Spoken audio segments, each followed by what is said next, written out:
Bonsoir à tous et bienvenue dans l'émission OPS, en paquet de cinéma, l'émission qui parle de tous les cinémas, au programme des films, des interviews, des débats autour du cinéma avec des invités. Et notre invité ce soir, c'est Jean-Marc Césaire. Bonsoir Jean-Marc Césaire. Bonsoir. Voilà, Jean-Marc Césaire, créateur et inventeur de génie de Ciné-Roulé, l'association qui a pour but de démocratiser le cinéma. C'est bien ça? C'est bien cela. Enfin bon, de génie, je ne sais pas, mais en tout cas, c'est certain que cette mission que nous avons de démocratiser et surtout d'éduquer à l'image nous est très chère. C'est notre objet principal, effectivement. Voilà. Et pour décortiquer, analyser, débattre de tous les cinémas, nos chroniqueurs. Donc avec nous ce soir, Emma Hubert, auteure, scénariste et monteuse. Bonsoir Emma. Bonsoir. Ça va bien depuis la dernière fois? Oui, à part l'état actuel du monde, ça va. Hein. Oui, Régis, oui? Oh non, ça va. D'accord. Avec nous aussi également ce soir, Guillaume Robillard, docteur en études cinématographiques. Bonsoir Guillaume. Bonsoir. Tout va bien depuis la dernière fois aussi? Absolument. À peu près aussi bien qu'Emma. Bon. C'est très bien. Et Régis Marton, notre critique cinéma maison. Tout va bien aussi? Oui, là je suis en train de faire une sauce créole. J'espère que ça va être pimenté et salé. On n'est plus en état critique. Ah ben oui, toujours. Hein. Toujours. D'accord, très bien. Alors pour commencer cette émission, notre rubrique On paquet de nouveautés, on va commencer avec un court-métrage de la réalisatrice Enrica Dorlis. Alors le pitch, c'est Nora, une adolescente martiniquaise de 15 ans, qui est contrainte de suivre sa mère chez son grand-père, qui est victime d'un AVC. Donc on regarde la bande-annonce et on parle du film juste après. Bande-annonce.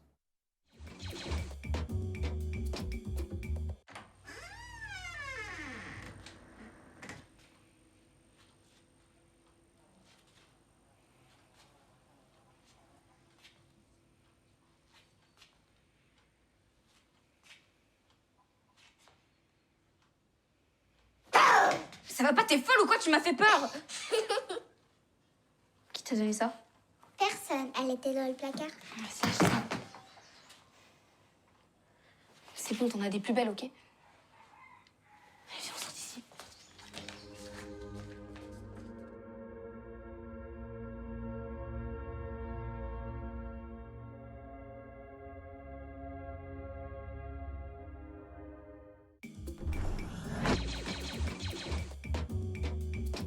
Voilà, donc c'était la bande-annonce du film Dorlis, donc un film qui a été réalisé par Enrica MH, qui est d'origine guadeloupéenne et martiniquaise. Les meilleurs mélanges. Les meilleurs mélanges, selon Régis. En fait, un film où on retrouve aussi Vincent Vermillon, l'excellent, qu'on retrouve dans beaucoup de productions de nos régions, Louise Marion, Isabelle Ménal, Serena Billon et l'excellent Aliou Cissé, une légende qui est aussi connue pour avoir interprété beaucoup de textes d'Aimé Césaire. Tout à fait, oui. Aimé Césaire, bon, Au théâtre. au théâtre, Aimé Césaire, cher à notre C'est vrai. invité. Je me refais une petite parenthèse par rapport à ce que disait Emma tout à l'heure et même Guillaume. Hein. C'est vrai que le monde n'est pas, en ce moment, c'est pas terrible, mais Césaire disait justement, la culture, c'est ce qui rend le monde supportable. Et nous y sommes en plein en ce moment dedans. Hein. Grâce à la culture, nous pouvons supporter mieux le monde. Ça, oui. Nous avons donc besoin de beaucoup de culture en ce moment. Absolument. Voilà, très bien. Donc, alors, ce film d'Orlis, voilà, c'est un film qui a remporté énormément de prix partout où il est passé. Et c'est un film qui t'inspire, Régis. Oui. C'est c'est vraiment un film contexte. C'est un film Oui. que j'ai vu la première fois en salle avec 2-3 réalisateurs et qui nous a surpris parce qu'il était dans la sélection surnaturelle. Sauf que ça n'avait rien à... Ce n'est pas un film surnaturel. Voilà, ce n'est pas un film surnaturel malgré le nom.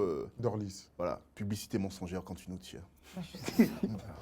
Et donc, c'est un film, justement, qui, pour toi, qui aborde des codes des films d'horreur, Oui. mais que tu classes volontiers dans des films comme ce que faisait M. Night Shyamalan. Oui, c'est vraiment l'ambiance de ce court-métrage qui m'a pris déjà dans un premier temps parce qu'on a un dézoom, on a une ambiance par rapport à la forêt qui est presque personnifiée comme un être vivant. Oui. Les personnages issus de la campagne qui sont vus par les yeux de la petite fille comme limite des prédateurs. Et puis tu as caméra, zoom Travelling compensé. Le travelling compensé. Voilà, travelling Voilà. compensé. Désolé, je perdais mes mots là. Travelling compensé, pour ceux qui ne comprennent pas, c'est en fait un zoom C'est un processus arrière. technique, voilà. Un zoom arrière, mais tout en gardant le point, ce qui donne cet aspect étrange et cet aspect de malaise. L'exemple le plus parlant pour les cinéphiles, c'est Le Seigneur des Anneaux, qui utilise cette technique pour montrer que la forêt est vivante. Oui, ce qui n'a rien à voir avec le dolly shot de Spike Lee. Ah bon? Dolly shot? Oui, On dit pas le- travelling? Non, c'est pas du tout la même chose. Ah bon? C'est On pas m'aurait du tout menti. Bon, bah. Et donc voilà, donc un film aussi qui a un énorme travail sur la lumière, et je crois qu'il vous a particulièrement, alors je dis Emma ou Guillaume, un travail sur la lumière, Emma, voilà, on va commencer par Emma, un travail sur la lumière qui est assez particulier. En fait, oui, l'image, elle est assez belle. En fait, on essaie de mettre, d'installer une ambiance d'horreur. Alors moi, j'ai beaucoup aimé Dorlis. Comme le titre l'indique, en fait, le titre, il est assez perturbant, en fait, parce que ça nous mène sur une piste. Et en fait, nous, en tant que spectateurs, quand on regarde, on se rend compte qu'on a été un peu baladés. Elle essaie d'amener un suspense et du coup de nous détourner de l'intention de son titre. Parce que comme l'explique le titre, Dorlis, c'est un démon qui agresse les personnes la nuit. Et du coup, on s'attend justement à rencontrer du surnaturel, du mysticisme. Et en fait, on est juste surpris par la dure réalité de son propos, en fait, qui est très ancré dans la réalité et qui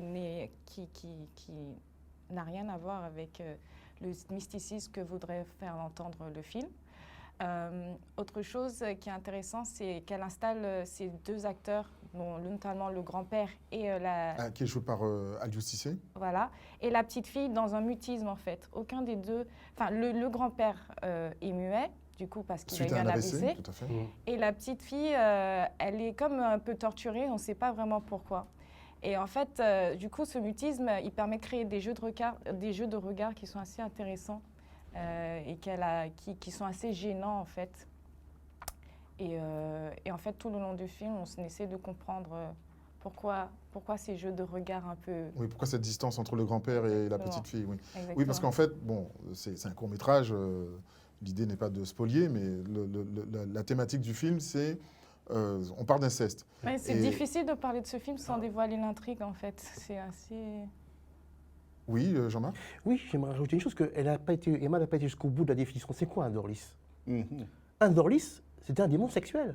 Mhm.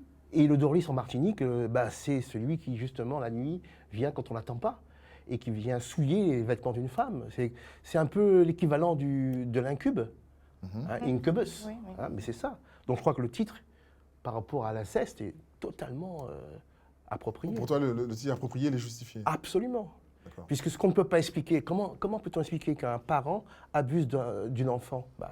Le titre, il est approprié, c'est par rapport au surnaturel, en fait. C'est le mythe. Oui, C'est-à-dire oui, que oui, quand mais on entend le nom d'Orlis, on s'attend quand même. Et c'est justement c'est le travail, c'est ce qui est bien fait dans ce film. Je connais un fait divers en Martinique d'un homme qui a tué un autre homme qui était sur l'amant de sa femme, qui était sur le toit de sa maison, en disant à la police: j'ai tué un Dorlis. Ben, évidemment, ce n'était pas un Dorlis. Mais n'empêche que cette croyance en disant j'ai tué un Dorlis, il n'a pas été condamné lourdement. Oui, mais effectivement, comme Ça dit Emma, il y a autorise quand les même gestes, une fausse piste, parce que le Dorlis n'est pas présent en tant que tel, c'est plutôt le grand-père. Alors, est-ce que c'est l'esprit qui se saisit du grand-père? On peut rentrer dans Mais cette... c'est une manière de catalyser le problème, hein, en disant voilà, je ne peux pas accepter qu'un grand-père fasse cela, On alors déporte le... Oui, voilà, on déplace sur le Dorlis. sur le Dorlis. Mais tout à bien fait. sûr. Mais alors, justement... Les démons de la nuit, c'est ça, hein, c'est pouvoir. C'est une catharsis, quoi. Non, mais il y a effectivement un caractère Guillaume, bifide oui. du mot dans le choix du titre. Effectivement, Dorlis, on peut s'attendre à l'apparition d'une créature fantastique, de l'ordre du surnaturel. Et on comprend progressivement, puisqu'on a parlé du sujet, du cœur du film, que c'est effectivement le grand-père. Moi, j'ai envie de rebondir sur ce que vous avez dit en disant que je trouve que c'est un film très délicat dans le traitement des paysages, tu en as très bien parlé, très délicat dans le traitement des corps, cette manière de se déplacer autour des corps. Et je trouve qu'il y a un traitement assez charnel dans certaines séquences, tout en restant très pudique. Je pense en particulier à la séquence à la rivière où les deux filles vont se baigner. Il m'apparaît que c'est un regard aussi qui est très pudique et très délicat, peut-être aussi parce qu'il est féminin, hein, sur une question aussi délicate que la question de l'inceste ou de l'agression sexuelle. Et je me permets de faire une comparaison très rapide avec un court-métrage qui abordait déjà le sujet il n'y a pas très longtemps. C'est Les mots que chuchotent nos ombres de Samuel Tanda, Oui. qui abordait également cette question et qui lui aussi allait du côté du fantastique, Voilà, mais de dans un manière univers un peu beaucoup plus marquée. religieux, Tout à fait, d'ailleurs. magico-religieux, oui.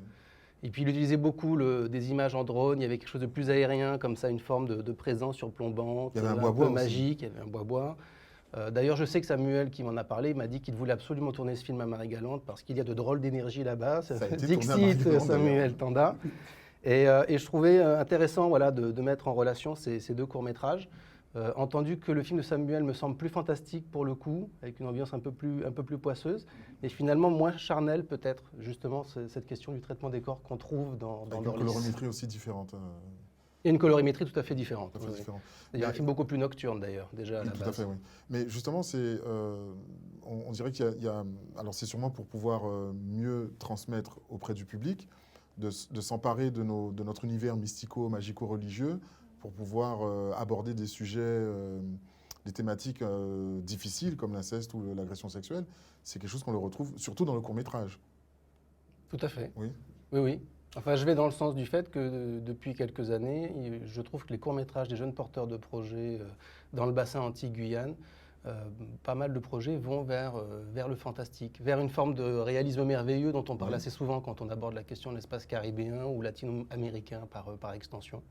Et il me semble que c'est une des pistes porteuses d'ailleurs de cette production cinématographique. Oui, et en se saisissant effectivement de notre culture, de tout ce qui constitue notre culture, avec, comme je disais, le magico-religieux ou le mystique religieux. Alors c'est un film qui a reçu énormément de prix. On ne va pas tous les citer, mais notamment le prix Libre Cours de France 3, parce qu'il a été diffusé sur France 3, et c'est un film que tu as pu diffuser avec Ciné Roulé aussi. Ciné Roulé, pas Ciné Roulé. Malheureusement pas, mais ce sera à venir, c'est certain. Donc voilà. Donc ce qui nous permet d'enchaîner avec notre rubrique, qui s'appelle donc On Paquet de Talent, avec notre invité du jour, donc, qui est Jean-Marc Césaire. Jean-Marc Césaire, guadeloupéen. Oui, Guadeloupéen. j'assume. Voilà. Martiniquais. Avec Oui, un héritage aussi. Voilà. Meilleur mélange. Les meilleurs mélanges, comme tu disais tout à l'heure, avec un héritage que tu assumes parfaitement, parce que Absolument, pour oui. ceux qui ne le savent pas, tu es le petit-fils d'Aimé Césaire. Oui, tout à fait, oui. Une relation que tu racontes, dont on va voir un extrait, une relation que tu évoques et que tu racontes dans un documentaire qui a été consacré à Ciné Roulé, un documentaire de Fabienne Chaumot. De Fabienne Aurin-Chaumot, Aurin Chaumot, tout à fait. Aurin-Chaumot, qui est sorti en 2016, Oui. voilà, et qui raconte comme la genèse de Ciné Roulé et les motivations et comment dire et le travail que tu fais dans les communes pour pouvoir faire ce travail d'éducation à l'image. Éducation à Donc l'image. on regarde un extrait de la bande-annonce du documentaire.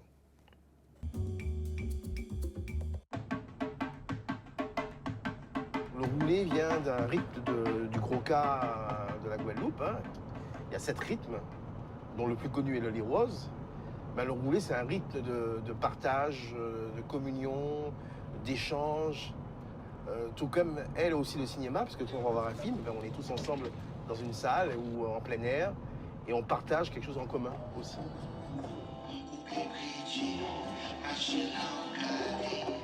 Robert venait souvent me voir avec des questions de chimie, de physique, de mathématiques, et je lui faisais toujours la même réponse. Moi, c'est un professeur français, Robert, ou pas à comprendre.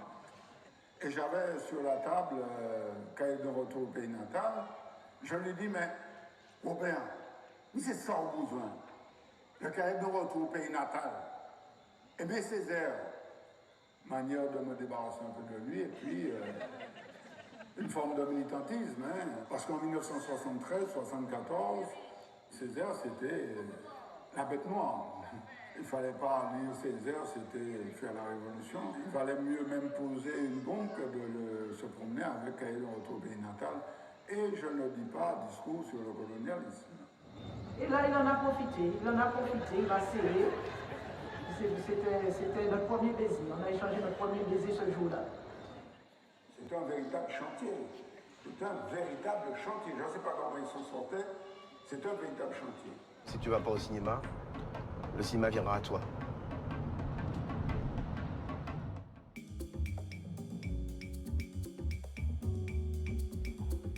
Voilà, c'était un extrait du documentaire consacré à Ciné Roulé et Jean-Marc Césaire.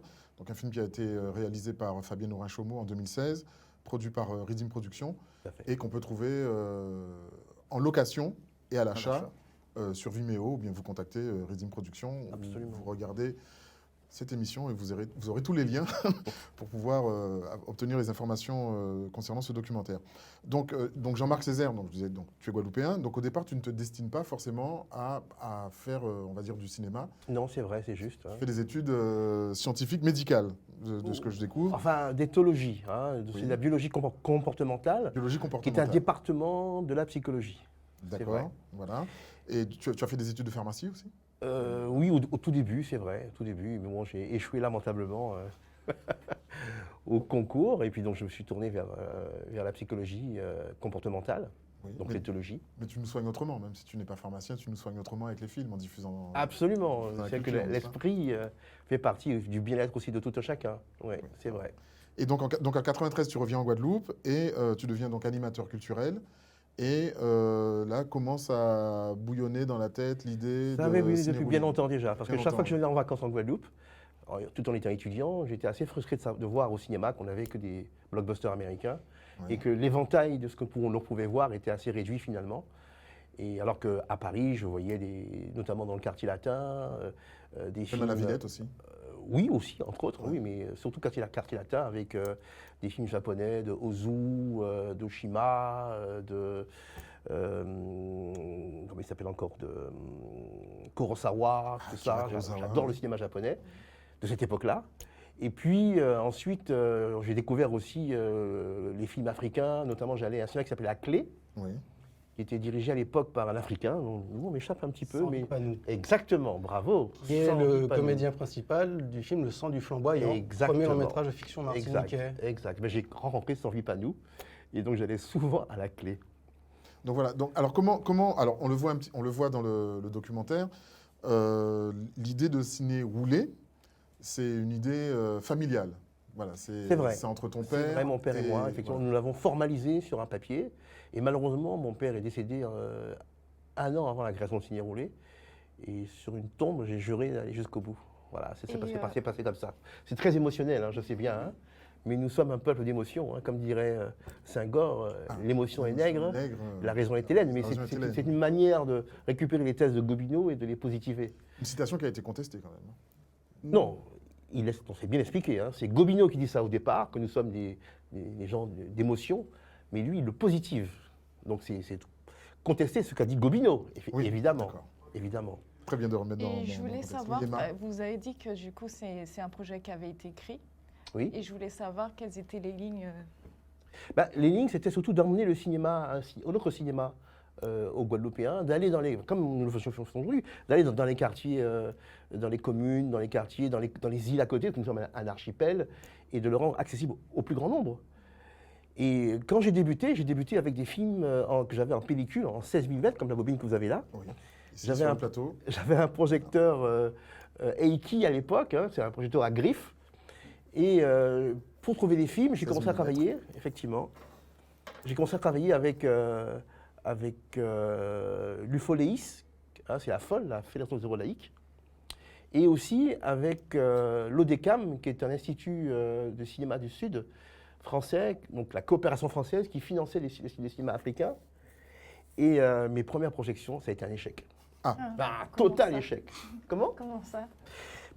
Le fait que notre public n'était pas habitué à ces films-là, et notamment les films africains qui sont d'une très grande lenteur. Les plans sont très beaux, très léchés, mais nous, on avait un public qui était vraiment éduqué au cinéma américain. Cinéma blockbuster, comme je disais. Ouais. Donc du coup, j'ai eu du monde au début, mais au bout d'un quart d'heure, j'avais 3 personnes, 4 personnes, quoi. Donc il a fallu que je revoie un peu ma copie, et que je fasse un travail avec des films un peu plus rythmés. Donc j'ai choisi des films que moi je trouvais beaux au départ, mais que le public ne trouvait pas beaux. Donc je me suis beaucoup appuyé sur un réalisateur ivoirien qui m'a beaucoup aidé. C'est lui qui a fait Balpoussière, Henri Duparc. Tout à fait. Et avec Henri Duparc, Balpoussière ou Rue Princesse, qui sont des comédies africaines, mais bien rythmées, j'ai pu reconquérir mon public. Et ensuite, j'ai dû aussi mixer aussi mon cinéma avec des blockbusters. On ne pouvait pas faire autrement. Il fallait vraiment que le public adhère pour qu'on puisse proposer autre chose. Alors moi, je me rappelle d'une projection que j'avais vue à Petit-Bourg. Je venais juste de rentrer en Guadeloupe, Oui. 2009-2010.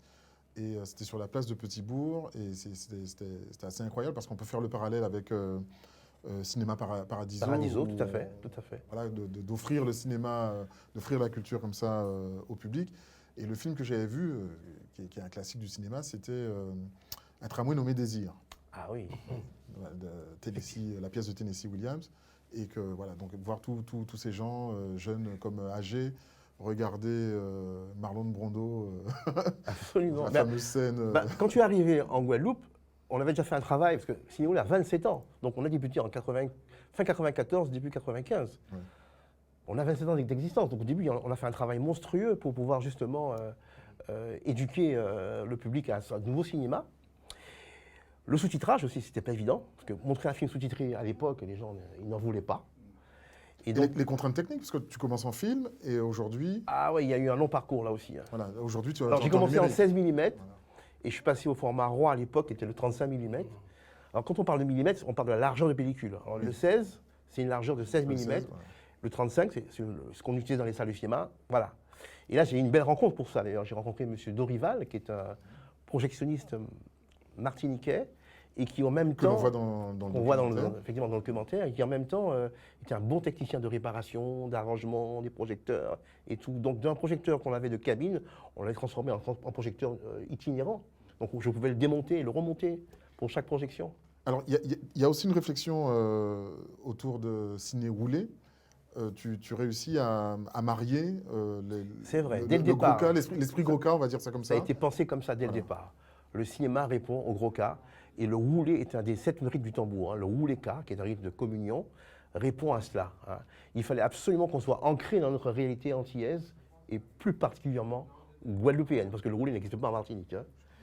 Même si aujourd'hui il existe un ciné roulé martiniquais, figurez-vous, ça s'appelle Ciné Compagnie, mais nous sommes à l'origine de cette création martiniquaise.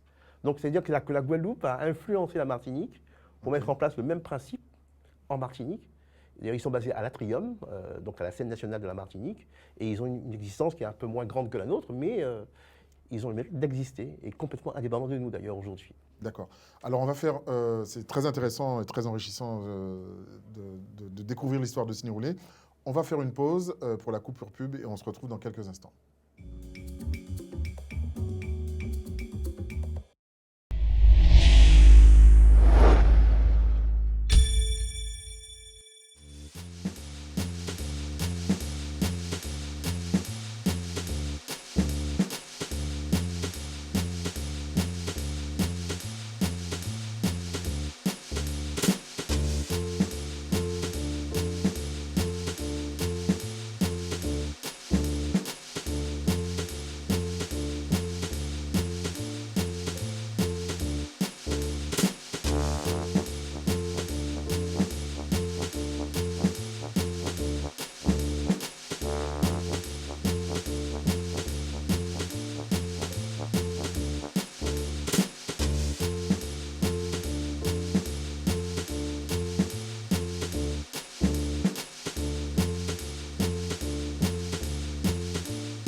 Voilà, c'est On Paquet de Cinéma, l'émission qui parle de tous les cinémas, avec notre invité Jean-Marc Césaire, créateur et inventeur de génie de Ciné Roulé. Donc l'association qui démocratise et qui fait de l'éducation au cinéma, à l'image, à travers la Guadeloupe et ses dépendances. Donc, tout à l'heure, tu nous disais que la création de Ciné Roulé est très liée à notre patrimoine musical, notamment le gros cas. Absolument, absolument. Le gros cas étant un instrument musical, mais aussi de communication pendant l'esclavage et même après, pendant la période coloniale. Oui. Voilà, donc il fallait que nous, on puisse répondre à ce gros cas qui a eu un rôle important de transmission avec le cinéma. Et donc le roulé est un des 7 rythmes du gros cas. Et ce roulé, tout le monde le sait, hein, c'est un rythme de partage, de communion, d'échange. Et le cinéma le lui répond en images aujourd'hui. Oui. Alors Emma avait une question à te poser. Oui, ben, du coup j'ai trouvé le documentaire très beau. On découvre votre histoire, on découvre l'histoire de Ciné Roulé. Très sensible. Et du coup, je suis jamais allée dans un cinéma en plein air, pas encore. Oui. Et j'ai trouvé très belle la démarche justement d'amener le cinéma aux gens. Et notamment, en fait, on pense jamais, nous, on peut accéder au cinéma, on peut y aller, mais on pense jamais aux personnes âgées, on pense jamais aux handicapés. Et du coup, c'était très beau. Vous qui avez pris l'initiative d'emmener le cinéma vers les gens, comment est-ce que vous voyez l'évolution du streaming qui est en train de devenir un peu le premier moyen pour les gens, pour certaines personnes, de regarder des films? Je comprends, c'est une très bonne question, mais je peux vous dire que le cinéma et le streaming sont 2 choses différentes. C'est-à-dire que apprécier un film sur un écran d'ordinateur, voire de télévision, c'est pas la même approche que le grand écran, l'écran géant, voire même le cinéma en salle, ça n'a rien à voir avec le cinéma en plein air. Non. Autant en salle, tout est feutré, tout est calme, autant en plein air, les gens peuvent échanger, exprimer leurs émotions. Le partage est totalement différent. Donc je crois que chacun a leur place, je crois que le streaming a sa place, et le cinéma plein air a sa place aussi, parce que ce n'est pas du tout la même approche, le même ressenti. On a besoin du plein air, comme on a besoin de la salle, comme on a besoin du streaming. Je ne les mets pas du tout en compétition, du tout. Oui, alors justement, Guillaume Robillard, donc, qui est docteur en études cinématographiques, ce qui est intéressant dans la démarche aujourd'hui de Ciné Roulé, c'est qu'on a l'impression de revenir à ce qui se faisait au début du XXe siècle, lorsque le cinéma était en plein développement. Et il y a un côté forain qui fait appel à ce qu'il y a le plus infantile, on va dire, qui rappelle notre enfance. Et c'est ce qu'on voit dans les regards des gens. Il y a cette démarche qui est un peu similaire, non ? Oui, absolument. Je crois qu'il n'y a pas grand-chose à ajouter. Oui, on revient effectivement à cette nature fondamentale du cinéma, qui était un art forain, qui se déplaçait comme ça, de lieu en lieu, qui était sous des chapiteaux, qui était en plein air, enfin voilà. Donc on revient à ça. Et puis, je crois savoir aussi que pendant très longtemps, tu as participé au dispositif collège et lycée au cinéma. Encore aujourd'hui. Encore aujourd'hui. Alors je ne peux... pas aborder, parce qu'il y a plusieurs dispositifs, hein. Je vais l'aborder après si vous voulez, hein, mais il n'y a pas que cela. Ouais. En tout cas, je ne peux que te remercier publiquement de ce travail, parce que c'est grâce à ton action que j'ai pu voir à l'époque, il y a quelques années maintenant, n'est-ce pas Emma et Régis, des films comme Bonjour d'Ozu, tu citais Ozu tout à l'heure, comme Elephant Man de David Lynch, etc. Puis on va voir ces films-là en péloche, avec le grain, en noir et blanc et tout. Enfin, je parle d'Elephant Man précisément. Ça participe aussi à la construction d'une cinéphilie, et ça fait en partie que je suis ici aujourd'hui. Donc merci pour ce travail, parce que c'est un véritable militantisme. Ça me touche tellement, parce que ça veut dire que je n'ai pas travaillé pour rien, quoi. Ouais. Mais d'autant plus que ce travail, ce militantisme a été récompensé au mois de mai, parce qu'il faut savoir, chers téléspectateurs, que notre ami Jean-Marc Césaire a été élevé au rang de chevalier des arts et des lettres. Absolument, c'est bien ça. Jean-Marc. J'ai pas demandé, mais bon, on me l'a proposé, on me l'a donné, bon, je l'ai pris, mais je n'ai pas demandé, effectivement. Je ne sais pas, il y a quelqu'un qui a pensé à moi, ici en Guadeloupe, peut-être, je ne sais pas. Très bien. Félicitations. Merci. Oui, mais ça ouvre sur quoi, justement je pense que c'est une reconnaissance, d'abord. En premier lieu, c'est une reconnaissance, et je pense que ça va nous permettre, peut-être, d'avoir plus d'ouverture avec de nouveaux partenaires qui diront, tiens, c'est quand même quelqu'un qui a fait un travail depuis pas mal d'années, on peut lui faire confiance, on va y aller, quoi. C'est tout, c'est très honorifique, hein, évidemment. Mais c'est important. En tout cas, bravo. Tu as aussi un adage Oui, une devise, je dirais même. Devise, oui. Si tu ne vas pas au cinéma, le cinéma viendra à toi. Et cette devise, c'est un petit peu comme Lagardère. Hein. Dans le beau sud. Oui. Absolument, hein, mais c'est parce que justement, c'est ça. Nous nous déplaçons, nous allons vers le public et on y va avec assurance et le public nous répond bien d'ailleurs, hein, ils sont là. Et c'était un long travail, hein, justement, de relation avec ce public pour qu'il accepte. Et puis on a le soutien énorme des communes. Puisque quand on y va aussi avec le soutien des communes, on y va avec le soutien des différentes associations. Enfin, on n'est pas seul, c'est pas Signé-Olé qui vient, c'est un partenariat communal, un partenariat associatif, un partenariat aussi avec les institutions, régions, départements, et aussi avec la DAC, hein, donc avec le ministère de la Culture. Donc c'est tout ça réuni, qui fait qu'on arrive à mettre en place des projections et qui sont en plus de plus en plus modernes, puisqu'on est passé de la pellicule 16 mm, voilà. Après au 35 mm. Ensuite, je suis passé au vidéoprojecteur. Mais attention, à l'époque, c'était des vidéoprojecteurs avec 3 tubes, qu'on appelait les fameux tritubes, compliqués à mettre en place. Il fallait faire ce qu'on appelle le mélange des couleurs, rouge, vert et bleu, pour voir du blanc. La base du cinéma. Ben, voilà, c'était ça pour la vidéo. Hein. Et puis ensuite, on est passé évidemment au monotube en vidéo, et là, aujourd'hui, on est en numérique. Et Signé-Olé est équipé aussi d'un projecteur numérique. Donc là, on suit le mouvement du cinéma, on est avec eux, mais tout en restant avec le public sur le terrain, dans les îles. On est allé à la Désirade, on est allé à Marie-Galante, à Saint-Barthélemy. Absolument, Saint-Barthélemy, on participe au Festival de films caribéens. Pour moi, c'est important parce que c'est une ouverture sur la Caraïbe que je n'ai pas forcément en Guadeloupe. C'est vrai qu'on a des festivals en Guadeloupe de films caribéens, mais le plus souvent, je suis acteur de la mise en place technique de ces diffusions. On a un Nouveau Regard, on a le FEMI. Il y a au moins 6 festivals en Guadeloupe. Voilà, mais on est dedans. Mais Festival. Quand on est dedans, on ne peut pas voir tout. D'accord. Alors que là, quand je vais à un festival comme celui de Saint-Barthélemy, je suis à l'extérieur, je veux tout voir et rencontrer les gens que je n'aurais pas pu rencontrer en travaillant. Ok. Alors la devise, c'est si le cinéma, si tu ne vas pas au cinéma, le cinéma ira à toi. Exactement. Très belle devise. Ce qui nous permet d'enchaîner avec notre dernière rubrique, parce que l'émission arrive pratiquement à son terme. On paquette Kilty et on va parler d'un film qui m'a perturbé, je le dis, complètement perturbé. Un film qui a eu, un film suédois, en tout cas d'origine suédoise, qui a eu la Palme d'Or au Festival de Cannes en 2017 et qui s'appelle The Square. On regarde la bande-annonce et on fera le pitch juste après et on en discutera. Okay. Bande-annonce. Well, my first question's a broad one. What are the biggest challenges in running a museum? Welcome to the jungle. Soon you will be confronted by a wild animal. As you all know, the hunting instinct is triggered by weakness. If you show fear, the animal will hunt you down.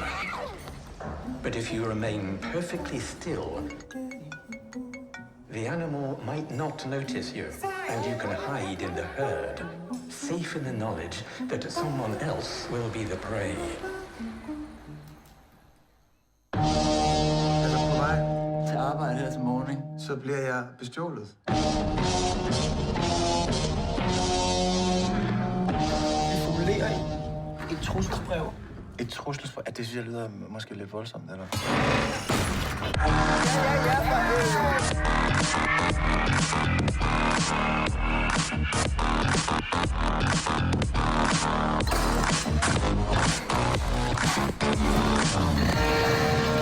Den her firkant og beder om hjælp.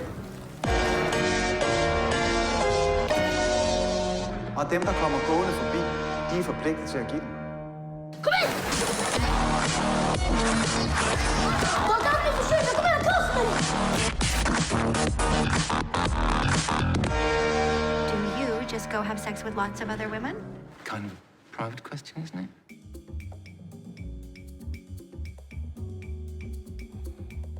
Voilà, donc c'était la bande-annonce de The Square, qui a été la Palme d'Or du Festival de Cannes en 2017. Donc le pitch, c'est l'histoire d'un conservateur de musée qui se fait voler son téléphone. Et à partir de là, le film nous emmène dans une réflexion sur l'art, paraît-il. Et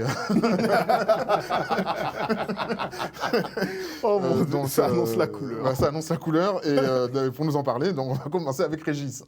Je me débarrasse du bébé. Régis. Ok. Donc je vais pas trop changer la note, mais bon, autant le dire de manière pour plus adoucir les trucs. Oui. Le film, techniquement, il est bon, même très bon. Mais je ne suis pas le public pour ce film. Moi non plus, à 2 heures du matin, moi non plus. Clairement, je ne suis pas le public pour ce Pourquoi film. Pourquoi En gros, ce film, c'est vraiment un film sur la bourgeoisie.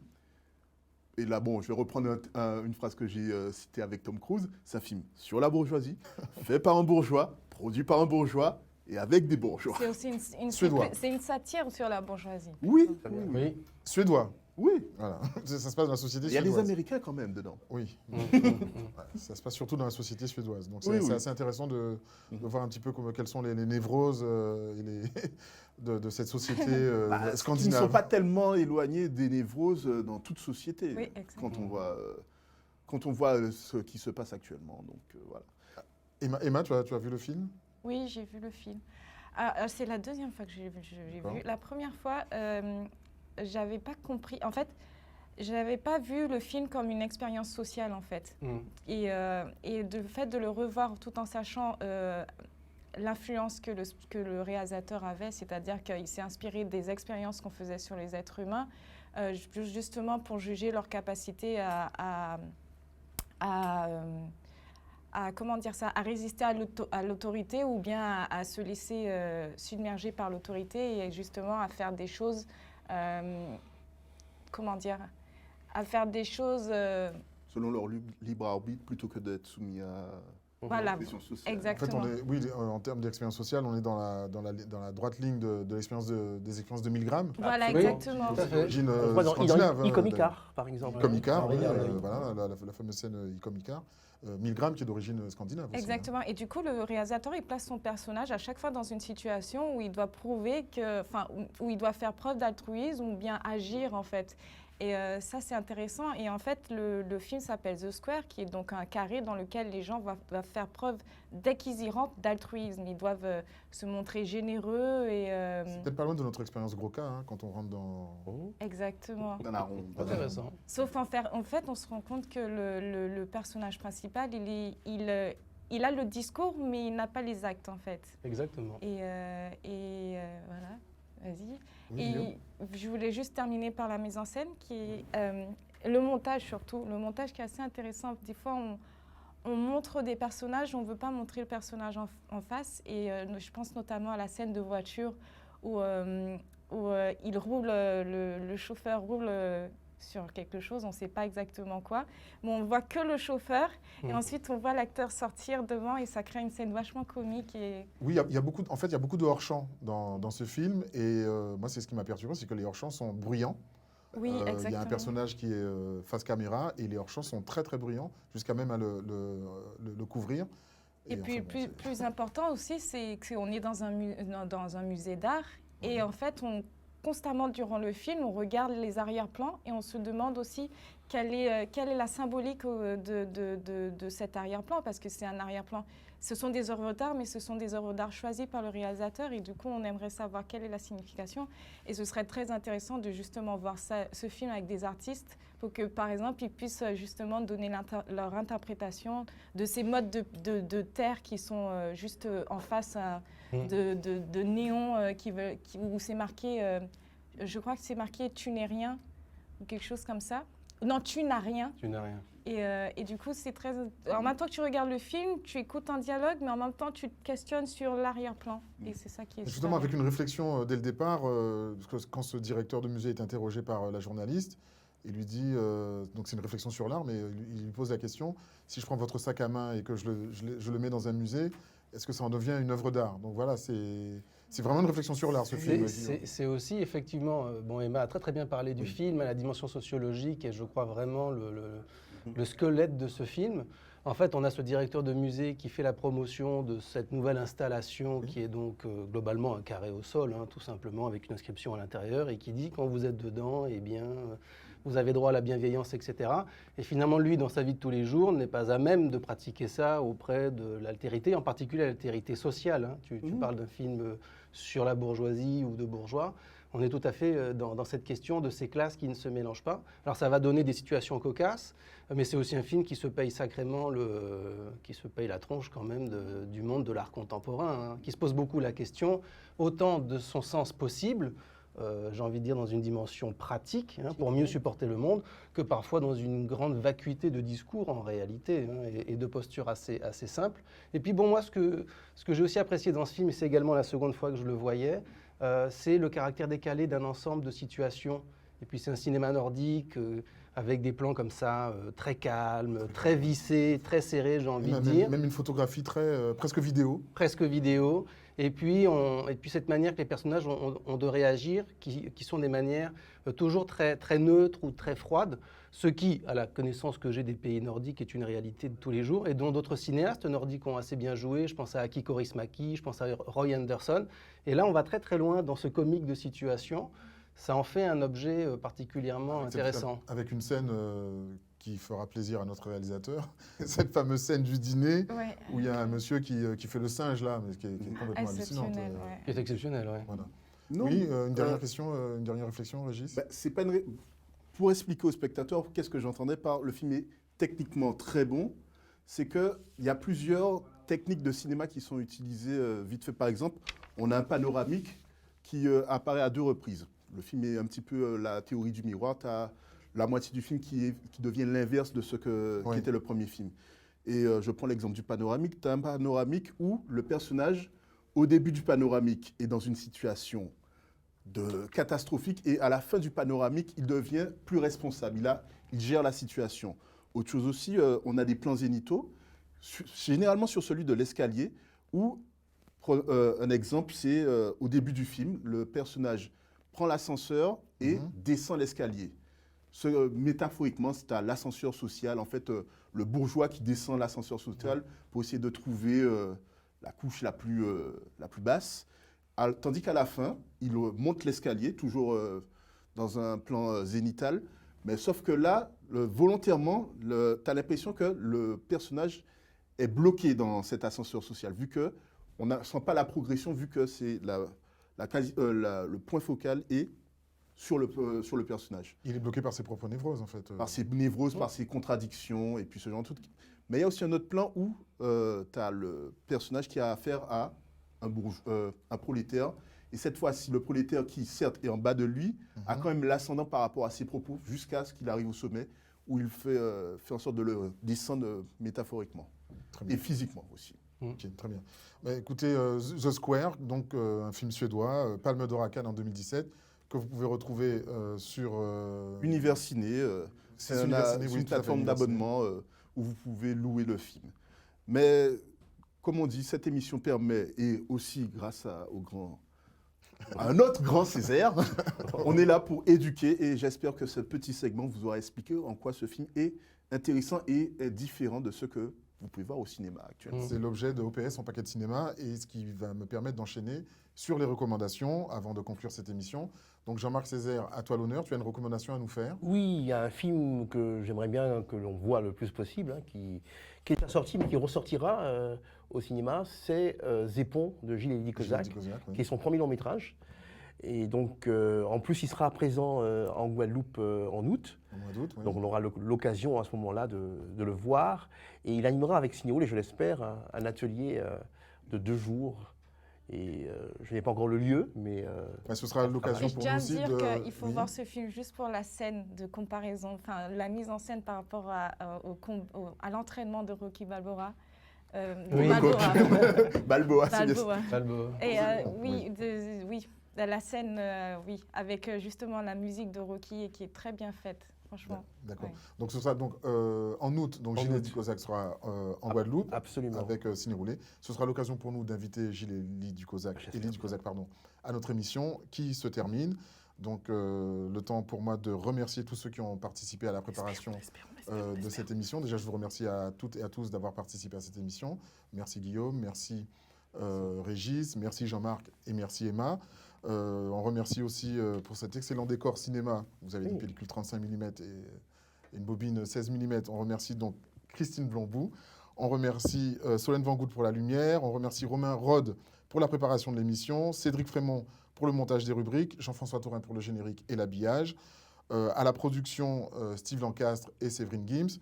Voilà, vous retrouvez En Paquet de Cinéma OPS sur nos réseaux sociaux, YouTube, Facebook et Instagram. Et on se retrouve dans 15 jours, même heure, même antenne. Bonsoir. Bonsoir. Bonsoir.